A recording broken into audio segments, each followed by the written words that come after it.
பிரம்மஞானத்துக்காக வந்தேன். நான் போயிட்டு வந்ததோட நோக்கத்தை நான் அறிஞ்சது, ஒவ்வொரு மனிதனும் ஆழியாருக்கு சென்று வரணும். வந்தால் அவங்களோட வாழ்வியல் எப்படி சொல்கிறது, வாழ்நாளில் எவ்வளவோ அந்த கலங்கங்கள் அங்கே போயிட்டு வந்தாலே எல்லாமே நம்மளோட பாவங்கள்லாம் கரைச்சிடும். வெறும் புண்ணியம் மட்டும்தான் அங்கே கிடைக்கும். பாவ பதிவுகளே நம்ம உடம்புல, நம்மளோட மையத்தில், கருமையத்தில் தோன்றவே தோன்றாது.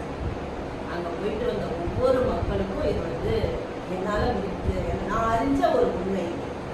அதுவும் அங்கே சொன்னதில் நமக்கு தெரியாத, நம்ம சயின்ஸில் என்ன படிச்சிருக்கோம், சூரியன், சந்திரன், பூமி, இது மட்டும்தான் நம்ம சயின்ஸில் படிச்சிருக்கோம். ஆனால் நம்ம படிக்காத பல விஷயங்கள் நமக்கு அங்கே சொல்லி கொடுத்தாங்க. ஆனால் உண்மையிலேயே அதை நம்மளால் அதை உணர முடிஞ்சது. நம்மளோட சுத்தவெளி என்ன, சுத்தவெளியிலேருந்து நாம எப்படி வந்தோம், அந்த சுத்தவெளியிலேருந்து பூமி எப்படி உருவாச்சு, சந்திரன்